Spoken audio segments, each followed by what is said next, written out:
So let's look at a big picture of the anchor of what we are talking about today. Integrated business planning has been pitched as integrated being its key word. And if you really look at what's going on, we see several gaps in that paradigm.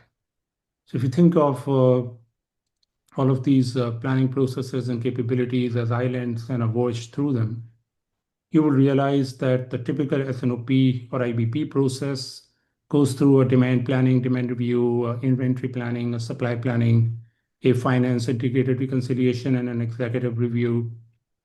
There are many other islands that this voyage is not visiting. So when you think about pricing or tariffs or promotions or sales pipeline, cash flow optimization, there's just so many things that impact demand, supply, and cash that are not being considered simultaneously.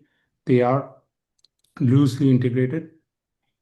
The other second issue we see is this is a sequential process. Handoffs only moves forward. So once you've done demand planning and you move on to the inventory and supply planning, there is really no ability to look at supply planning from the lens of what demand changes could be.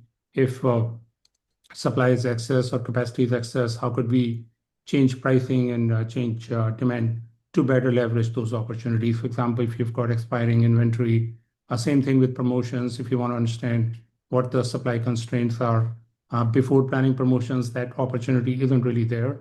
And that's not there because you're not looking at the problem as an integrated solve.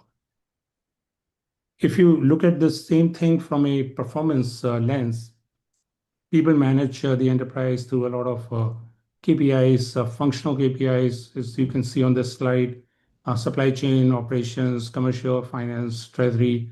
Everyone's got something that they are managing to, from revenue to service level. Sure, sales is optimizing for revenue, finance is optimizing for cash flow, supply chain is optimizing for service and inventory turns, for example. If you look at all of these small fish as they move to the right and net it out, what really matters to the shareholders is economic value added, right? And that is the big fish on the right, that you can improve any of these small fish to the left, but there's no guarantee that you're really improving the big fish.